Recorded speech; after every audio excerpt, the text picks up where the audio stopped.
Los textos de libros que cada quien leyó en Semana Santa. Uno, si ustedes quieren decir los títulos, si no yo me los reservo, pero hemos invitado a nuestro buen amigo Carlos de Peña, quien está con nosotros el día de hoy. Carlos, para analizar contigo lo que pasó durante todo el fin de semana. Buenas tardes. Buenas tardes, gracias otra vez por la oportunidad. Estoy entre amigos y en casa. Y comentábamos sobre los libros, sí, sobre... ¿Te han gustado esos títulos? Los dos, ¿Cómo es? Repítemelo los dos. El danilismo afectivo y el danilismo como filosofía política. Es verdad, y lo pusieron en circulación en Nueva York. El segundo, ¿no? Andrés se ríe, pero... Y con sustento, parece que son eruditos. Sí, ¿quién fue que lo publicó? ¿La Palmita? No sé si... No, porque no es el foro público del IPP. La impresión no fue la Palmita que la hizo Andrés. Dios, patria, eso. Dios, patria y Danilo. No, pero yo creo que la literatura, la ficción da para muchas cosas. Pero hay que leerlo. Ojalá y fuera ficción. Bueno, vamos a ver.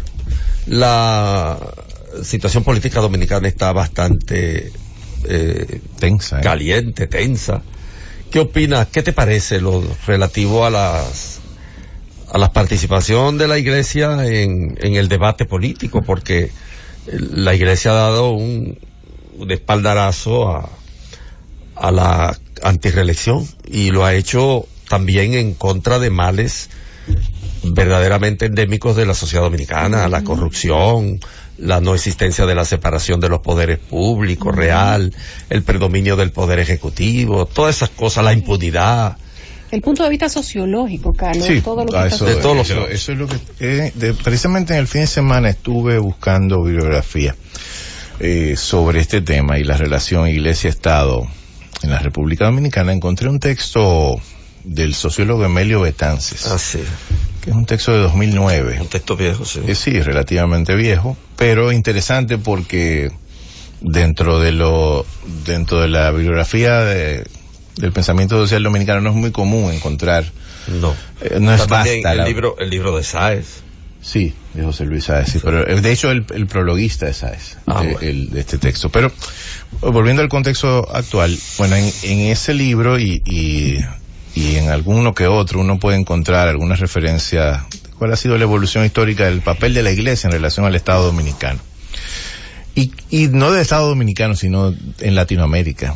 Es preciso recordar la relación de la Iglesia con las dictaduras del Cono Sur, en Chile, en Argentina, en Paraguay, y con la dictadura nuestra y la relación también con el Balaguerato. Entonces, habría que contextualizar habría que comprender esa evolución histórica en términos sociopolíticos de esta institución de 2019 años. Le comentaba a un amigo esta mañana que no estamos hablando de una organización sociocultural o política reciente, sino que tiene ramificaciones en todo el mundo y que es una instancia de poder de siglos, que se enfrenta en este momento, y a mí me interesan más las preguntas que las respuestas, se enfrenta a un gobierno cuya vocación es de control absoluto, cuya vocación es de, definitivamente para mí, intentar repostular al líder que lo representa.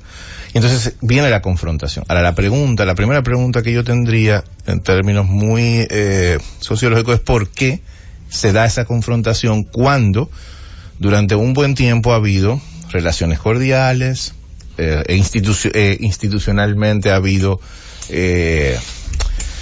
no sé si pactos es la palabra, pero algún tipo de mancomunidad? No será porque lo mucho hasta Dios lo ve, como dice el pueblo. Amén. Ha habido mancomunidad en el sentido de que, por ejemplo, en la configuración de las altas cortes de la justicia y en otras instancias de poder, pues la Iglesia ha estado representada y se ha sentido representada. A mí me parece que en esta circunstancia al grupo hegemónico que dirige el Poder Ejecutivo que dirige el país completo, por ahora, se le ha ido un poco la mano en términos de los límites y las fronteras que una institución como la Iglesia es capaz de tolerar. Es decir, si de repente de la mancomunidad o la asociación o la convivencia mutua o la convivencia respetuosa pasamos a la agresión institucional y a la agresión directa a personajes vinculados a la iglesia, bueno, pues en consecuencia la iglesia va a responder. La segunda pregunta que yo tengo es si si estamos de verdad, como dice la iglesia, al borde de una dictadura. Y yo hace unos días en Twitter, en mi cuenta personal, enumeraba 9 puntos, 9 aspectos que yo no los voy a anunciar todos acá, por razones de respeto al tiempo de la emisora, pero eran una serie de denunciados que pueden buscar en mi cuenta de Twitter, @lasura, donde yo expresaba, bueno, vamos a comparar, a contrastar, si esto que sucede en las dictaduras, y escuchaba a Eduardo muy atinadamente expresar que este tipo de regímenes autoritarios no son como los del siglo XX. O sea, no hay que pegarle un cable de 220 a nadie para torturarlo ni matarlo, sencillamente anularlo moral, económica y socialmente basta. O desacreditarlo. No solo desacreditarlo, o no darle acceso a ninguna de las instancias de poder posible, ya con eso basta. Ser absoluto, autócrata y tener el control de todo lo que signifique poder en este país. En este momento es un solo grupo que lo controla. Y de nuevo, si eso no es dictadura, bueno, pues le podemos poner otro nombre. Podemos buscar, no un sistema. Y alguien me decía, no, pero que no hay represión, Carlos. En términos sociales, no la puede haber, porque en esta circunstancia en la que estamos involucrados, una de las cosas más interesantes que ha hecho este grupo hegemónico es disminuir, precarizar, es lo que yo le digo, la oposición política nacional. O sea, precarizarla quiere decir disminuirle su capacidad de construcción de liderazgos referenciales. O sea, para que no sea un obstáculo. Para que no sea un obstáculo. Transar con los grupos que dicen ser opositores, o sea, tener capacidad de tranza. Bueno, yo te voy a dar esto, yo te voy a dar aquello, y tú te incorporas a la dinámica hegemónica. Y el otro aspecto es que esa precarización de la oposición pasa también por una transición de liderazgos que todavía no ha concluido. Por eso el presidente Medina, el presidente Fernández, el expresidente Mejía y el actual precandidato Luis Abinader son quienes se convierten en las referencias de liderazgo político. Y son los que, igual lo decía en privado hace unas horas, son los interlocutores válidos de los grupos fácticos de este país. Igual para la iglesia. Al ser esos los interlocutores, hay uno de ellos que tiene más control que los demás, que los otros 3. Y ese uno se impone sobre los otros 3 precarizados, o sea, limitados en su alcance y su ejercicio, y es lo que hace que nos encontremos en este callejón sin salida aparente. Si los liderazgos se oxigenan, si el régimen absoluto se erosiona en su base popular, que es el tercer factor que quería tocar, todavía no hay la suficiente erosión de la base popular del régimen. Digo la suficiente porque es cuando un pueblo se cansa. Cuando reacciona. Y reacciona colectivamente y en lógica de masa sin control. O sea, todavía hay excesivo control sobre la conciencia colectiva. Por eso estamos atrapados en ese círculo vicioso del que parece que no salimos todavía. Es de nuevo una responsabilidad ciudadana el aglutinarse, el cohesionarse como mayoría popular y entonces desafiar el poder establecido. Yo creo que en conclusión a lo que se le tendría miedo en este país en este momento es a una movilización colectiva en conciencia y en actitud de transformación. Eso es lo que evita un régimen totalitario, precisamente la parte pluralista. Y la ausencia lo legitima. La parte donde yo me movilizo, la parte, el totalitarismo lo que quiere decir es el control. La autocracia lo que busca es la concentración de ese poder. Por eso es que el totalitarismo es el final. O sea, ya cuando yo tengo el poder suficiente en clave de Hannah Arendt. En clave de Arendt, naturalmente, para controlarlo todo. O sea, sí, pero a mí yo no quiero. Podemos discutir nosotros fuera del aire temas etimológicos, científicos, muy sofisticados, y está magnífico.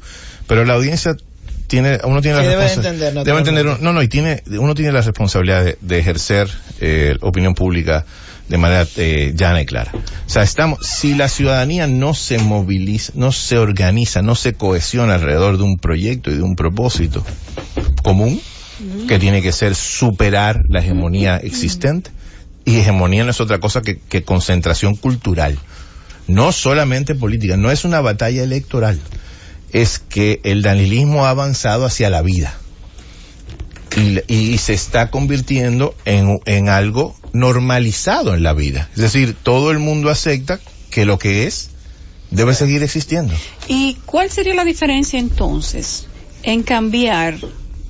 Háganse este ejercicio mental, por no decirlo de otra manera, en el que el cambio es de persona y no de partido. Recuerden que tenemos 20 años con el mismo partido político, pero parecería que el debate se centra en una sola persona.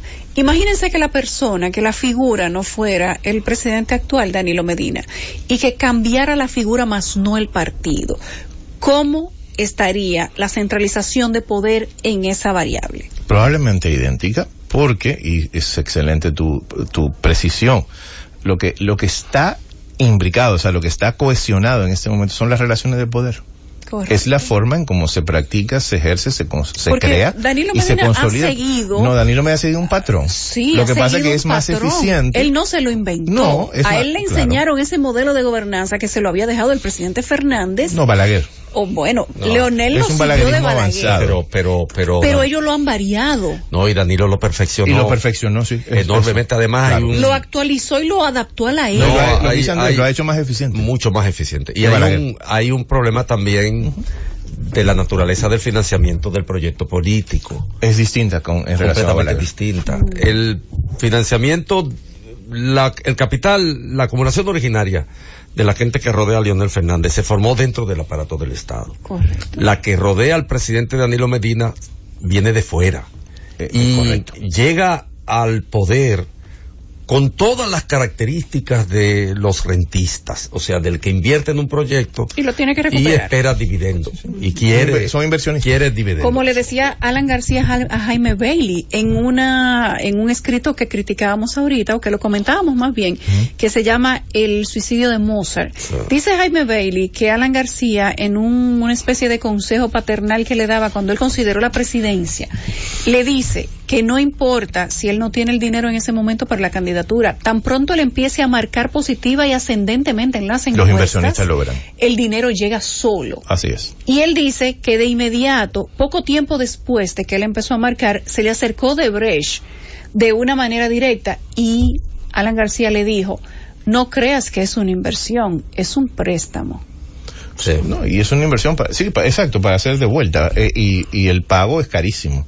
Muy caro. Si no, mira dónde terminó Alan García. Así es. O sea, pero lo que quiero subrayar aquí en este contexto es que en la encrucijada donde estamos ahora mismo no se trata solamente del problema. O sea, el problema de la iglesia es una punta del iceberg. O sea, es como, mira, aquí alguien se atreve, un poder similar o proporcionalmente mayor se atreve a desafiar el poder hegemónico. Y quizás solamente la iglesia tiene esa habilidad, tiene esa posibilidad. Alguien que inclusive se ha beneficiado por muchos años del poder, porque la iglesia... Desde el concordato para acá. A través del concordato. Desde que llegaron a evangelizar. Claro, por Dios. Imagínate que eso es histórico. Pero no se trata ahora mismo de no se trata de eso, exactamente. No es historia. Se trata de que independientemente de todo lo que la iglesia ha recibido, ha hecho, ha dicho, se ha levantado, independientemente de todo el que salió hoy a criticar la iglesia. Ese es el papel de la iglesia, precisamente. Pero yo quiero aprovechar tu señalamiento, Yulisa, sobre la iglesia.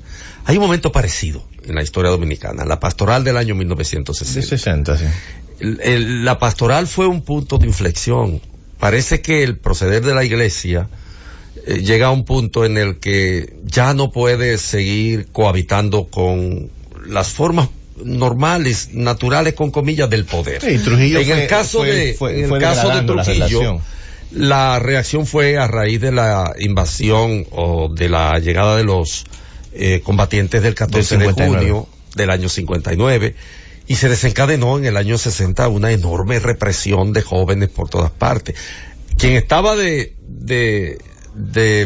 representantes del Vaticano en la República Dominicana era nada más y nada menos que Zanini, una figura que tiene mucho que ver con algunos aspectos del conservadurismo dentro de la iglesia. Pero, aún a pesar de esa chapa conservadora que tenía Zanini, Zanini consideró oportuno que ya la iglesia se manifestara contra los excesos del trujillismo y llama nada más y nada menos que a Monseñor Pepén, que era una figura bastante potable, intelectualmente aceptable, y le encarga la redacción de el de la Vega, creo. De Higüey, la famosa pastoral de los obispos. Bueno, ese era un punto de inflexión. Yo pregunto, todo lo que ha ocurrido con la Iglesia en relación con el poder político del PLD y particularmente el ejercicio prácticamente total del dominio del poder que tiene Danilo Medina, que tiene el poder en los bolsillos, anda con el Estado en los bolsillos, es el punto de inflexión que la Iglesia ya considera colmado por parte de quienes ejercen el poder. Yo tengo mis reservas, Andrés, y digo mis reservas por dos razones. Primero, habría que ver hasta las famosas últimas consecuencias, hasta dónde llegaría ética, social y políticamente la Iglesia en el actual conflicto. Y si no buscaría al final un pacto, una conciliación con el poder establecido, como siempre pasa. Y lo otro es, mis dudas del punto de inflexión, es sobre todo, apelo otra vez, apelo a lo que explicaba hace un momentito, es si estamos en un momento histórico donde la ciudadanía está en capacidad de cohesionarse lo suficiente alrededor del propósito que combata el despropósito de la instalación de un régimen que probablemente implique destruir toda la institucionalidad que quede y que implique también destruir todo el liderazgo referencial que pueda quedar, por una razón sencilla. A Danilo Medina no le quedan muchas salidas, que no sea avanzar hacia imponer la lógica de poder que le dé tranquilidad en sus últimos días. Pero siempre está la opción de no instaurarte o no seguir en el poder. Inclusive sería la opción más la opción sana del tiro también. La tomó Alan García. Bueno, hay un artículo que publica Melvin Mañón que se llama Las noches de Danilo, y donde él plantea que el problema de Danilo es apiarse del tigre. No, y que no lo muerda, tanto, y que el tigre no lo muerda. Que no se lo coma el tigre. Apearse del tigre, ese es el problema. O que un sector de la población le enseñe los dientes del tigre. Pero nosotros estamos casi terminando. Sí, yo quiero hacer una pregunta a Luis Abinader. Por ejemplo, es posible que la oposición, ¿cómo es posible que no se tiren a la calle? Que la oposición no movilice el país en relación con lo que la Iglesia denuncia, porque la Iglesia dice caminamos hacia una dictadura, mucha gente dice caminamos hacia una dictadura. Eso que está diciendo la Iglesia debió decir a la oposición. Y debió ir a la calle Luis Abinader con su partido, que es el más grande. Digamos que vayan todos, pero que es el más poderoso, ¿no? Yo quiero cerrar diciendo lo que dije hace unos días, aquí mismo. Hay que decidir qué rol histórico queremos jugar. O abstenernos de intervenir en el conflicto, o ser cómplices del régimen, o sencillamente alejarnos de la zona de conflicto y decir nosotros no somos capaces. Pero tú no puedes enajenarte de la dinámica de conflicto que está por venir. Y eso que tú dices no es solo Luis Abinader. Y perdón solo para Luis, se lo digo para todos. No, eso va para todos. Es el momento histórico donde usted decida colocarse en el medio del conflicto si es que quiere el poder. Gracias, Carlos. Siempre. Vamos a una pausa y